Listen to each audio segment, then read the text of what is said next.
दोस्तों स्वागत है आप सभी का आपके अपने YouTube चैनल मिसलेनियस गुरुजी में। साथियों आशा करता हूं कि आप सभी की तैयारी अच्छे ढंग से चल रही है। आरओ से संबंधित दोस्तों हिंदी की तैयारी लगातार जारी है। इस चैनल के माध्यम से लगातार तैयारी कराई जा रही है और आज का जो दोस्तों ये टेस्ट है वो आधारित है अनेक शब्दों के एक शब्द पर। ये टेस्ट साथियों आधारित है हिंदी के 6 टॉपिक में ये भी एक टॉपिक है अनेक शब्दों के लिए एक शब्द। दोस्तों हिंदी के अलावा जीएस की भी तैयारी लगातार कराई जा रही है। प्लेलिस्ट बने हुए हैं दोस्तों, तो आप उसको भी लगातार देखते रहिए और तैयारी करते रहिए सामान्य अध्ययन की भी। तो चलिए आज स्टार्ट करते हैं। आज का पहला प्रश्न कौन सा है? तो साथियों जैसा कि आपको पता है कि सभी प्रश्नों के विकल्पों को भी इसमें विस्तार से डिस्कस किया जाता है। तो ठीक है दोस्तों, पहला प्रश्न है बुरे उद्देश्य से की गई गुप्त मंत्रणा के लिए एक शब्द है। आपको बताना है कि बुरे उद्देश्य से की गई गुप्त मंत्रणा के लिए इसमें एक शब्द क्या है। दुरतिक्रम, दुरधिगम, दुरभिसंधि या फिर दुरभियोजन। तो साथियों इसका जो विकल्प है वो सही है सी, दुरभिसंधि। बुरे उद्देश्य से की गई गुप्त मंत्रणा।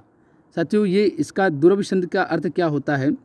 कुमंत्रणा, खराब मंत्रणा। दोस्तों जैसा कि आपको इसमें पता चल रहा है कि किसी को हानि पहुंचाने के लिए ये मंत्रणा, ये विचार विमर्श, ये षड्यंत्र किया जा रहा है, तो इसको बोलते हैं दुरभिसंध।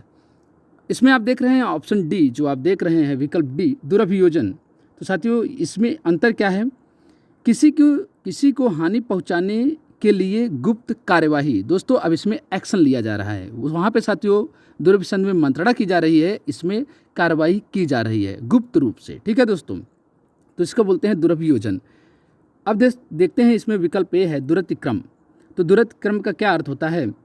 जिससे पार पाना बहुत कठिन है। साथियों कुछ ऐसी अवस्था, कुछ ऐसी सिचुएशन जिससे पार पाना आपको बहुत कठिन है। इसका एग्जाम्पल आप समझ सकते हैं, इन दिनों जो कोरोना वायरस चल रहा है दोस्तों, तो इससे लेकर दोस्तों अभी ठीक से कोई वैक्सीन नहीं बनी है। इसको उदाहरण के माध्यम से समझ लेते हैं कि इससे पार पाना अभी तो बहुत कठिन लग रहा है, तो इसको बोलते हैं दुरतिक्रम। दुरधिगम क्या होता है दोस्तों? आपको बताना है दुरधिगम क्या होता है? जिसके पार पहुँचना बहुत कठिन हो। ठीक है साथियों, तो इसका मतलब होता है जिसके पार पहुंचना बहुत कठिन हो, दुरधिगम। और इसका जो सही विकल्प है वो है दुरभिसंध। दूसरा है वह कन्या जिसके साथ विवाह का वचन दिया गया हो, उसको क्या बोलेंगे हम लोग? आपको बताना है ऐसी कन्या जिसके साथ विवाह का वचन अब दे दिया गया हो, अर्थात जिसकी शादी पक्की हो चुकी है, उस लड़की की शादी पक्की हो चुकी है, उसको क्या बोलेंगे? हम लोग बोलेंगे वाग्दत्ता बोलेंगे। ठीक है दोस्तों, वाग्दत्ता बोलेंगे। साथियों समझने के लिए समझ सकते हैं इंग्लिश इसकी क्या होती है, हालांकि इंग्लिश नहीं पढ़ाई जा रही, फिर भी साथियों आपको जल्दी समझ में आएगा इसलिए बता दे रहा हूँ। फियांसी इसको बोलते हैं साथियों, फियांसी। तो इसकी शादी पक्की हो गई होती है ऐसी कन्या की, इसको बोलते हैं वाग्दत्ता। वह कन्या जिसके साथ विवाह का वचन दिया गया है उसको बोलते हैं वाग्दत्ता। दोस्तों अगर एक आ जाए वाग्दत्त साथियों, तो ये लड़के के लिए बात हो रही है। वाग्दत्ता मतलब कन्या है, वाग्दत्त मतलब लड़का है, इसको बोलते हैं फियांस। तो यही है साथियों वाग्दत्त, ये लड़का हो जाता है, वाग्दत्ता लड़की। वागदान किसको बोलते हैं? कन्या का विवाह कर देने का वचन देने की रस्म। ठीक है दोस्तों, मतलब वादा किया जाता है कि मैं शादी करूँगा, ऐसी वचन की रस्म दे दी जाती है। और ये जो रस्म होती है दोस्तों विवाह से पूर्व की जाती है, आप सभी को पता होगा दोस्तों। वागदान को बोलते हैं एंगेजमेंट। साथियों समझने के लिए बता रहा हूँ, एंगेजमेंट साथियों, इससे आपको जल्दी समझ में आएगा। तो कन्या का विवाह कर देने का वचन देने की रस्म को बोलते हैं वागदान। ओके, वाग्बद्ध क्या होता है? मौन अथवा वचनबद्ध। वचनबद्ध मतलब वचन से बंध गया है अपने, तो उसको बोलते हैं वाग्बद्ध। वाग्विदग्ध क्या होता है दोस्तों? वाक चतुर, बात करने में प्रवीण, चतुर, उसको बोलते हैं वाग्विदग्ध। तो वह कन्या जिसके साथ विवाह का वचन दिया गया हो उसको बोलते हैं वाग्दत्ता। ठीक है दोस्तों, तीसरा प्रश्न है आज का, देखते हैं। गुरु के समीप रहकर अध्ययन करने वाला के लिए एक शब्द क्या है? शिष्य। ठीक है साथियों, ये शिष्य नहीं है। गुरु के समीप रहकर अध्ययन करने वाले के लिए एक शब्द शिष्य नहीं है। आश्रमवासी भी नहीं है, आश्रम में रहने वाले को बोलते हैं आश्रमवासी। विद्यार्थी भी नहीं है। इसका जो साथियों विकल्प है वो है सही डी, अंतेवासी। अभी देखते हैं साथियों अंतेवासी का अर्थ क्या होता है। गुरु के समीप रहकर अध्ययन करने वाला, इसके कई अर्थ होते हैं दोस्तों अंतेवासी में। किसी विद्या को अंत तक ग्रहण करने वाला, ऐसी विद्या जिसको अंत तक ग्रहण की जाती है गुरु के पास रहकर, गुरु के समीप रहकर, अर्थात गुरुकुल में जाते हैं। ठीक है।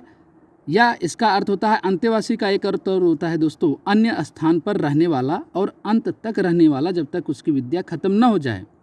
ठीक है दोस्तों। तो एक जो शिष्य होता है, एक बालक जो होता है, जब वो विद्या ग्रहण करने जाता है गुरुकुल में, पहले होता था दोस्तों आश्रम में, तो वो अन्य स्थान पे जाता था घर छोड़कर और अंत तक रहता था जब तक उसकी विद्या पूर्ण नहीं हो जाती है। इसको बोलेंगे अंत्यवासी। ठीक है दोस्तों। जिसके हृदय में ममता नहीं है, जिसके हृदय में ममता नहीं है उसको बोलेंगे क्या? उसको बोलते हैं दोस्तों हम लोग निर्मम, बिना ममता के। ठीक है। निर्दय, जिसके हृदय में दया नहीं है, साथियों जिसके अंदर दया नहीं है। ठीक है, इसको बोलते हैं निर्दय। क्रूर क्या होता है दोस्तों? क्रूर होता है जो बहुत ही साथियों रूड हो, अत्याचारी हो, उसको बोलते हैं क्रूर। दोस्तों यहाँ पे समझ लेते हैं मर्माहत क्या है। ठीक है साथियों। मर्माहत क्या होता है? जिसके मर्म को बहुत अधिक चोट पहुँची हो, जिसके मर्म को बहुत अधिक चोट पहुँची उसको बोलते हैं मर्माहत। साथियों मर्माहत, मर्म क्या होता है दोस्तों? मर्म क्या होता है? शरीर में एक साथियों ऐसा स्थान जहाँ आघात पहुँचने से अधिक वेदना होती है। ठीक है दोस्तों। एक ऐसा स्थान होता है शरीर में जहाँ आघात पहुँचने से अधिक वेदना होती है। वो साथियों शरीर का स्थान कौन सा होता है? जनरली वो साथियों हमारा दिल होता है, हृदय होता है। कोई ऐसी बात आप बोल दें जिसको साथियों उसको आहत हो जाए वो सुनकर, उसको बोलते हैं साथियों मर्म स्थान। तो शरीर में वह स्थान जहाँ आघात पहुँचने से बहुत अधिक पीड़ा होती है, वेदना होती है, उसको बोलते हैं मर्म। तो मर्माहत का अर्थ होता है जिसके मर्म को बहुत अधिक चोट पहुँची है, ये हृदय से संबंधित होता है। दोस्तों मर्म का और भी अर्थ होता है, मर्म का और भी अर्थ होता है, आप जान लीजिए। मर्म का अर्थ होता है भेद, रहस्य।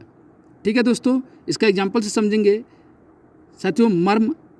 मर्म मतलब होता है भेद, रहस्य।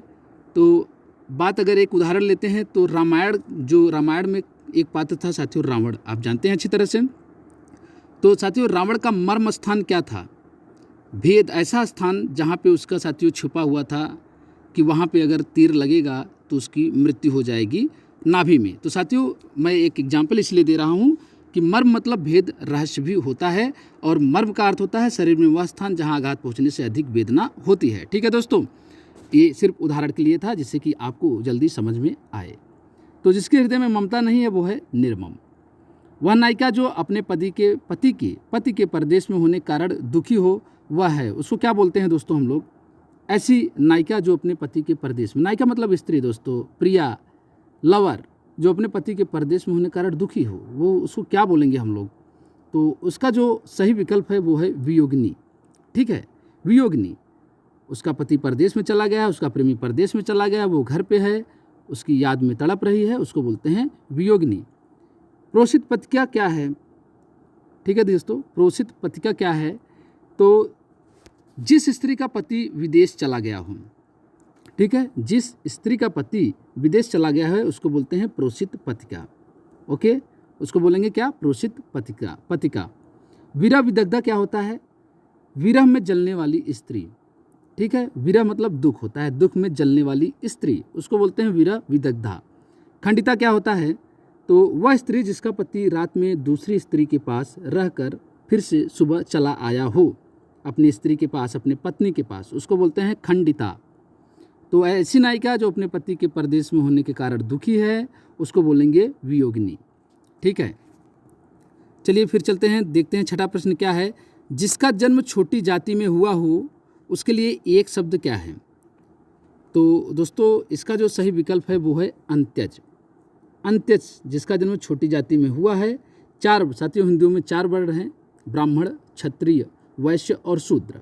तो साथियों उसको बोलते हैं जन्म छोटी जाति में हुआ हो, उसके लिए उपयुक्त शब्द है अंत्यज। अंडज क्या है दोस्तों? अंडज, यहाँ पे लास्ट में अंत में आप देख रहे हैं ज का मैंने अर्थ समझाया हुआ है। अगर आपने पूरा मेरा वीडियो देखा है हिंदी का, तो ज का होता है किसी से उत्पन्न होना। जैसे ज का अर्थ होता है उत्पन्न होना, किसी से उत्पन्न होना। तो अंडज, अंडे से उत्पन्न होना, अंडे से उत्पन्न होने वाले को बोलते हैं अंडज। ठीक है दोस्तों। और यहाँ पे अछूत क्या है साथियों? आप लोग जानते हैं, जिसको छुआ नहीं जाता है उसको बोलते हैं अछूत। ठीक है, चलिए देखते हैं अभी 7वां प्रश्न क्या है। मोक्ष की इच्छा रखने वाला के लिए एक शब्द क्या है? मोक्ष की इच्छा रखने वाला के लिए एक शब्द क्या है साथियों? मोक्ष मतलब जो जीवन मरण से जिसकी मुक्ति हो जाए, छुटकारा मिल जाए, उसको बोलते हैं मोक्ष की प्राप्ति। तो मोक्ष की इच्छा रखने वाले को बोलते हैं मुमुक्षु, मुमुक्षु। ठीक है दोस्तों योगी क्या है? योगी का अर्थ क्या होता है? योग करने वाले को योगी कहते हैं। योगी अर्थात आत्मज्ञानी जो होता है। ठीक है, अभी देखते हैं मुक्तिकामी क्या है। काम से मुक्ति वाले व्यक्ति को मुक्तिकामी कहते हैं। काम से मुक्ति वाले व्यक्ति को मुक्तिकामी कहते हैं। काम का अर्थ क्या है यहाँ पे समझ लेना है, जरूरी है दोस्तों। काम का अर्थ होता है कामना करना, इच्छा करना, या फिर इंद्रिय सुख की इच्छा करना। तो इससे जो मुक्ति पा लेता है उसको बोलते हैं मुक्तिकामी। ठीक है, तपस्वी क्या? तपस्वी को क्या बोलते हैं? तप में लीन रहने वाले को तपस्वी कहते हैं। जैसे साथियों हम लोग पढ़ाई कर रहे हैं, आप लोग पढ़ाई कर रहे हैं, उनको बोलते हैं तपस्वी। कुछ पाना चाहते हैं आप, ठीक है, साधना करने वाले को बोलते हैं तपस्वी। जिसका जन्म कन्या के गर्भ से हुआ हो उसको क्या बोलते हैं? उसको दोस्तों क्या बोलेंगे? उसको बोलेंगे कानीन। आप लोग याद रखिए, जिसका जन्म कन्या के गर्भ से हुआ है उसको बोलेंगे कानीन। आज का 9वां प्रश्न है, क्या है देख लेते हैं। वन में लगने वाली आग के इस वाक्यांश के लिए एक शब्द क्या है आपको बताना है। साथियों मुझे बड़ा कन्फ्यूजन होता है, और तो मैं आपको लेकिन आज बताऊंगा कि इसको किस तरह से याद करें। बड़वा अग्नि और दावा अग्नि में बहुत ही कन्फ्यूजन होता है, तो मैं बता रहा हूँ। वन में लगने वाली आग के लिए एक शब्द क्या है? इसको बोलते हैं दावाग्नि। ठीक है, दावाग्नि। समुद्र में लगने वाली आग को क्या बोलते हैं? बड़वा अग्नि। साथियों समुद्र को बड़वा भी बोलते हैं, बड़वा, लेकिन साथियों ये अक्सर याद नहीं रहता है। तो मैं जो बताने जा रहा हूँ, आप अगर अच्छा लगे तो ठीक है, नहीं तो कोई बात नहीं है साथियों, आना चाहिए बस। समुद्र साथियों बहुत बड़ा होता है, समुद्र बहुत बड़ा होता है। समुद्र का आपके अगर मन दिमाग में समुद्र शब्द आए तो आपको इमेजिन करना है कि बहुत बड़ा होता है। और अगर आपको दिखे बड़वा अग्नि तो साथियों आपको समझ जाना चाहिए कि ये बड़वा अग्नि, समुद्र में लगने वाली आग को बड़वा अग्नि बोलते हैं। फिर दावा अग्नि जो साथियों जंगल में लगने वाली आग अपने आप क्लियर हो जाएगा बड़वा अग्नि और दावा अग्नि में जो अंतर है। ठीक है, इसमें बहुत कन्फ्यूजन होता है, मैं अपनी बात बता रहा हूँ साथियों। और विरह अग्नि क्या होता है? तो दुख की आग में जलने वाली विरह अग्नि बोलते हैं उसको। ठीक है, जठराग्नि क्या होता है? साथियों आपने सुना होगा, पेट में एक जठर रस होता है, तो जठर पेट से संबंधित है, तो जठरा अग्नि को बोलते हैं पेट की आग। ठीक है, पेट की आग संबंधित है जठरा अग्नि से। तो वन में लगने वाली आग के लिए एक शब्द है दावाग्नि। जो युद्ध में स्थिर है उसे क्या कहते हैं दोस्तों? तो जो युद्ध में स्थिर है उससे बोलते हैं युधिष्ठिर। धर्मराज युधिष्ठिर बोलते हैं इनको, युधिष्ठिर। 11वां प्रश्न है, जिस पुरुष की पत्नी साथ नहीं है। दोस्तों इसको अच्छे समझना है। एक ऐसा व्यक्ति जिसकी पुरुष अभी उसके साथ नहीं है, मायके के गई है, तो उसको क्या बोलेंगे? जिस पुरुष की पत्नी साथ नहीं उसको बोलेंगे विपत्नी। विधुर क्या होता है साथियों? जिसकी पत्नी की मृत्यु हो गई है उसको बोलते हैं विधुर। वियोगी क्या है? वियोगी किसी के वियोग में दुखी व्यक्ति, किसी स्त्री किसी प्रेमिका के वियोग में छोड़ के उड़ के चली गई है साथियों, उसके वियोग में दुखी व्यक्ति को बोलते हैं वियोगी। अपत्नी क्या होता है? जिसकी पत्नी न हो, अर्थात जिसकी शादी न हो। दोस्तों सिंपल सी बात है, पत्नी नहीं, जिसकी पत्नी न हो अर्थात जिसकी शादी न हुई हो उसको बोलते हैं अपत्नी। ठीक है, तो जिस पुरुष की पत्नी साथ नहीं है के लिए एक शब्द है विपत्नी। ठीक है, हवन में जलाने वाली लकड़ी के लिए शुद्ध शब्द क्या है? तो इसका साथियों जो शुद्ध शब्द है वो है समिधा। समिधा इसको बोलते हैं दोस्तों। समिधा हवन सामग्री इसका अर्थ नहीं होता है। जो साथियों हवन के लिए सामग्री होती है उसके लिए बोलते हैं हवन सामग्री। वन काष्ठ मतलब वन की लकड़ी, काष्ठ मतलब लकड़ी, शुष्क काठ मतलब सूखी लकड़ी। तो हवन में जलाने वाली लकड़ी के लिए शुद्ध शब्द है समिधा। दोस्तों अगर मैं ज़्यादा डिटेल करता हूँ, ज़्यादा एक्सप्लेन करता हूँ, अगर आपको पसंद ना आए तो साथियों आप ज़रूर कमेंट करके बताइए। अगर टू द पॉइंट अगर आपको पसंद है तो मैं बताऊँगा। दोस्तों सजेशन भी देते रहें, हमको फीडबैक देते रहें दोस्तों, ये ज़्यादा अच्छा होता है। आप लोग फीडबैक नहीं देते हैं, ये बहुत ज़रूरी है मेरे लिए। ठीक है दोस्तों, चलिए 13वां देखते हैं। घोड़े की पीठ पर रखे जाने वाले आसन को क्या कहते हैं? दोस्तों घोड़े की पीठ पर रखे जाने वाले आसन को क्या बोलते हैं? तो उसको बोलते हैं हम लोग जीन। जीन बोलते हैं। घोड़े के पीठ पर रखने की गद्दी होती है दोस्तों, उसको बोलते हैं जीन। हौदा क्या होता है? हाथी के पीठ पर रखे जाने वाले आसन को हौदा बोलते हैं, जिसपे आपने कई बार देखा होगा महावत बैठा रहता है। बख्तर क्या होता है?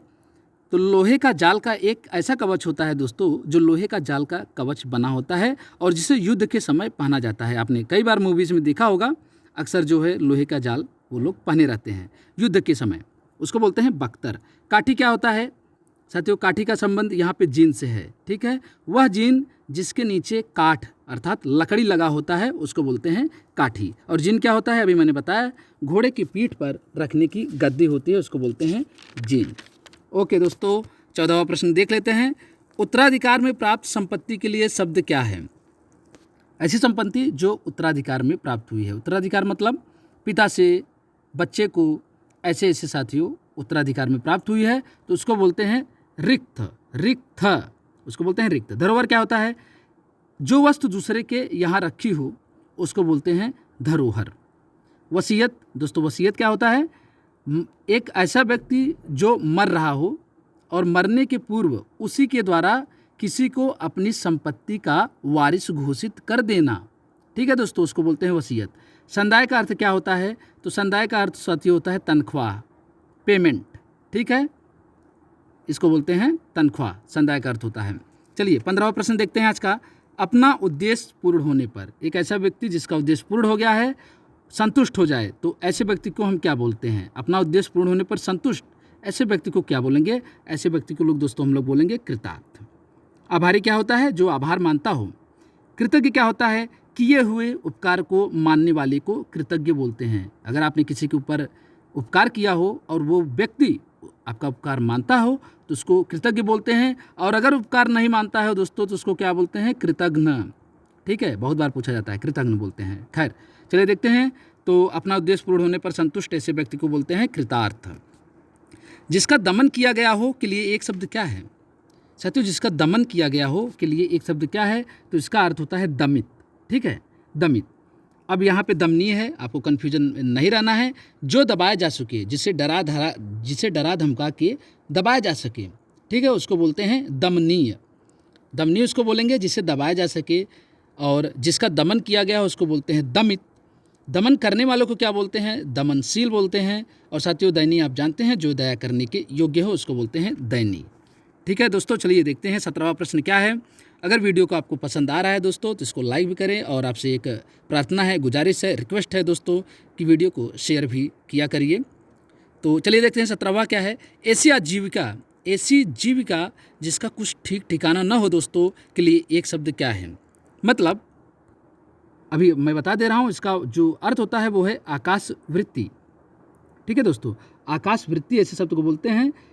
आकाश वृत्ति क्या है? वह आमदनी जो बधी बधाई न हो, अर्थात आप नौकरी तो कर नहीं रहे हैं कि आपकी हर महीने की पेमेंट फिक्स है, ठीक है साथियों, या डेली बेसिस पे आपको पेमेंट मिल जा रहा है। इसका अर्थ होता है दान भिक्षा में जो मिल जा रहा है उसी से गुजारा हो जा रहा है, अर्थात अगर नहीं मिल रहा है तो नहीं भी हो रहा है दोस्तों। तो यह वो उसको बोलते हैं अनिश्चित आमदनी, किसी दूसरे के ऊपर आप निर्भर हैं, दान भिक्षा पर निर्भर हैं, ठीक है दोस्तों, उसको बोलते हैं आकाश वृत्ति। अब देखते हैं दोस्तों 18वां प्रश्न क्या है। पश्चिम और उत्तर दिशाओं के मध्यस्थ कोण को क्या कहते हैं? पहले हम इसको समझेंगे, यहाँ पे देख लेंगे साथियों। ये उत्तर है, ये दक्षिण है, ये पूरब है और ये पश्चिम है, ठीक है। आज हम लोग देख लेंगे पूरा ज्योतिष आज हम लोग देख लेंगे इस प्रश्न के माध्यम से। तो इसमें पूछा क्या है? पश्चिम और उत्तर दिशाओं के मध्यस्थ कोण को क्या बोलेंगे? तो साथियों ये वाला जो कोण है इसको बोलेंगे वायव्य। वायव्य कई बार पूछा गया है दोस्तों, कई बार पूछा गया है, आप लोग इसको ध्यान दें, वायव्य बोला गया है। यहाँ पे उत्तर और पूर्व के बीच में कोण को क्या बोलते हैं? तो इसको बोलेंगे ईशान कोण, ठीक है, ईशान कोण, ध्यान देते रहें, इसको नोट कर लें। पश्चिम और दक्षिण के बीच कोण को क्या बोलते हैं? तो इसको बोलते हैं नैऋत्य। नैऋत्य दोस्तों बोलते हैं, या ऑप्शन जो बी है ये है नैऋत्य, ठीक है, नैऋत्य बोलते हैं इसको। और दक्षिण और पूर्व के बीच जो एंगल बनता है, जो कोण बनता है, उसको बोलते हैं आग्नेय। क्या बोलते हैं? आग्नेय। बस ध्यान से सुनते रहें। और दोस्तों एक बात और, ये बीच का जो स्थान होता है इसको बोलते हैं ब्रह्मा स्थान, ब्रह्मा स्थान बोलते हैं, ठीक है दोस्तों, इसको नोट कर लीजिए। अगर आपको पता है तो अच्छी बात है, अदरवाइज इसको आप नोट कर लीजिए। तो पश्चिम और उत्तर दिशाओं के मध्यस्थ कोण को क्या बोलते हैं दोस्तों? अभी हमने देखा वायव्य। 19वां प्रश्न है, जिसका शत्रु जन्मा ही न हो दोस्तों उसके लिए एक शब्द क्या है? उसके लिए साथियों एक शब्द है अजात शत्रु। अजात शत्रु, जिसको जीतने वाला कोई शत्रु पैदा न हुआ हो उसको बोलते हैं अजात शत्रु। अजन्मा, जिसका जन्म ही न हुआ है, अभी उसने जन्म ही नहीं लिया है, उसको बोलते हैं अजन्मा। अजय क्या होता है? जिसे जीता ना जा सके उसको बोलते हैं अजय। आक्रांत क्या हो दोस्तों? इसको याद रखना है आपको, जिस पर आक्रमण हो उसको बोलते हैं आक्रांत। 20वां है बिना पलक गिराए हुए वाक्य के लिए एक शब्द है। साथियों बहुत बचपन में आपने खेल खेला है इसको, बिना पलक गिराए हुए देखते हैं एक दूसरे को। इसको क्या बोलते हैं साथियों? इसको बोलते हैं अनिमेष, अनिमेष या अपलक भी बोल देते हैं इसको, अपलक। ठीक है, तो बिना पलक गिराए हुए व्यक्ति के लिए, बिना पलक गिराए हुए वाक्य के लिए है अनिमेष। अतिस्वन क्या है? ध्वनि का अतिक्रमण करने वाला, ध्वनि का अतिक्रमण करने वाले को बोलते हैं अतिस्वन। अदृष्ट क्या है? जो न देखा गया हो, जो देखा न गया हो, उसको बोलते हैं अदृष्ट। और दोस्तों अच्युत का अर्थ क्या है? अपने स्थान से न हटने या गिरने वाले को बोलते हैं अच्युत। ठीक है, चलिए 21वां देखते हैं। जानने की इच्छा रखने वाले के लिए एक शब्द क्या है? दोस्तों जानने की इच्छा रखने के लिए एक शब्द क्या है, ये पूछा जा रहा है, इसमें आपको बताना है। तो इसका जो सही विकल्प है वो है जिज्ञासु। ठीक है, जिज्ञासु। अब साथियों इसमें आपको अंतर समझना है। जिज्ञासा क्या होता है? कुछ जानने या ज्ञान प्राप्त करने की साथियों इच्छा, साथियों कुछ जानने या ज्ञान प्राप्त करने की इच्छा को बोलते हैं जिज्ञासा, और जानने की इच्छा रखने वाला या वाली को बोलते हैं जिज्ञासु। ठीक है दोस्तों, तो जिज्ञासु के ही मन में जिज्ञासा होगी। ठीक है, तो इसको बोलते हैं जिज्ञासु। जिज्ञासा आपने समझ लिया। जिजीविषा क्या होता है? ये भी प्रश्न कई बार पूछा गया है। जीने की प्रबल इच्छा, सर्वाइव करना, जीने की प्रबल इच्छा, उसको बोलते हैं जिजीविषा। ठीक है, ज्ञातव्य मतलब जो ज्ञात हो। प्रिय वचन बोलने वाली स्त्री के लिए एक शब्द क्या है? साथियों आपसे एक और रिक्वेस्ट है दोस्तों, अगर जो कभी गलती से कुछ मैं बोल देता हूँ या गलत इन्फॉर्मेशन आपको लगे तो तुरंत आप कमेंट में हमको बताएं। हालांकि मैं वहाँ पे कमेंट पे पिन कर देता हूँ। ठीक है दोस्तों, प्रिय वचन बोलने वाली स्त्री के लिए एक शब्द क्या है? तो इसके लिए एक शब्द है प्रियम वदा। इसको हम लोग बोलते हैं प्रियम वदा। प्रेयसी क्या है? तो प्रेमिका जो आपकी प्रेमिका मतलब जो प्रेमिका होती है उसके लिए शब्द होता है प्रेयसी। ठीक है, प्रेयसी। मधुरभाषी क्या होता है? मधुर बोलने वाले को बोलते हैं मधुरभाषी। और प्राण प्रिया क्या होती है दोस्तों? तो प्राण के समान प्यारी को बोलते हैं प्राण प्रिया। शादी से पहले साथियों बहुत होता है ये, आप मेरी प्राण के समान हैं, मेरी जानू हैं, तो प्राण के समान प्यारी को बोलते हैं प्राण प्रिया। ठीक है दोस्तों, ये सभी सिर्फ उदाहरण के लिए हैं। जो इंद्रियों के ज्ञान के परे है वाक्यांश के लिए एक शब्द क्या है दोस्तों? ऐसे ज्ञान जो इंद्रियों के परे हैं। पहले हम लोग जानेंगे इंद्रिय, बहुत लोग भूल गए हैं दोस्तों। इंद्रिय क्या होता है? पहला होता है स्पर्शन, स्पर्श करना, सेंस ऑफ टच। दूसरा होता है साथियों रसना। रसना क्या होता है? टेस्ट करना, जीभ आपकी होती है, सेंस ऑफ टेस्ट। तीसरा होता है घ्राण। अब ये घ्राण क्या होता है साथियों? स्मेलिंग, सूंघने की शक्ति, सेंस ऑफ स्मेलिंग। चक्षु क्या होता है? आँख होती है, आप जानते हैं, सेंस ऑफ सीइंग। और पांचवा क्या होता है?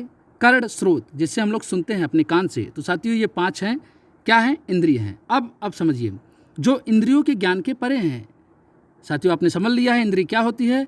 जो इंद्रियों के ज्ञान के परे है उसको बोलते हैं अतीन्द्रिय। अतीन्द्रिय। जितेंद्रिय क्या होता है? जितेंद्रिय क्या होता है साथियों? जिसने इंद्रियों को, अपने इंद्रियों को जीत लिया हो उसको बोलते हैं जितेंद्रिय। और इंद्रजीत क्या होता है? जिसने इंद्र को जीत लिया है, स्वर्ग के देवता के राजा इंद्र को जिसने जीत लिया उसको बोलते हैं इंद्रजीत। इसको बोल सकते हैं मेघनाथ ने जीता था। और सर्वजीत क्या होता है दोस्तों? सबको जीतने वाले को बोलते हैं सर्वजीत। सबको जीतने वाले को बोलते हैं सर्वजीत। जिसके हाथ में शूल हो शब्द के लिए एक शब्द क्या है? शूल का अर्थ होता है साथियों त्रिशूल। तो जिसके हाथ में शूल या त्रिशूल हो उनको क्या बोलते हैं? तो उनको बोलते हैं शूलपाणी। भगवान शंकर के हाथों में, पाड़ी मतलब दोस्तों यहाँ पे समझ लीजिए, पाड़ी मतलब हाथ, तो उनके हाथ में शूल होता है, त्रिशूल होता है, उनको बोलते हैं शंकर। चक्रपाणी किसके हाथ में साथियों? चक्र रहता है, भगवान कृष्ण के हाथ में, उनके हाथ में चक्र रहता है, उनको चक्रपाणी। वज्रपाणी किसके हाथ में साथियों? वज्र हथियार रहता है, आपने सुना है इंद्र के हाथ में होता है, उनको वज्रपाणी। पाणी ग्रहण क्या होता है? तो किसी का हाथ ग्रहण करना। साथियों उसका क्या अर्थ होता है? 2 लोगों को हाथ आपस में मिलना, इसको बोलते हैं विवाह। किसी का हाथ ग्रहण किया जाता है साथियों, उसको बोलते हैं विवाह, तो इसको बोलते हैं पाणी ग्रहण। तो इसका जो विकल्प है वो है शूलपाणी। आज का अंतिम साथियों प्रश्न है, संध्या और रात्रि के बीच का समय क्या होता है? इसको क्या बोलते हैं साथियों? शाम और रात के बीच के समय को क्या बोलते हैं? इसको बोलते हैं गोधूली। गोधूली बोलते हैं दोस्तों। सायंकाल क्या होता है? संध्या का समय होता है। निशा क्या है? रात्रि का पर्यायवाची है, अर्थात रात होती है। सूर्यास्त मतलब जब सूर्य अस्त होते हैं। तो साथियों आज ये कुछ महत्वपूर्ण 25 प्रश्न थे, अनेक शब्दों के लिए एक शब्द पर आधारित थे। अगर आपको ये वीडियो पसंद आया हो तो वीडियो को लाइक करें, शेयर करें और चैनल को भी साथियों सब्सक्राइब जरूर कर लें। थैंक यू दोस्तों।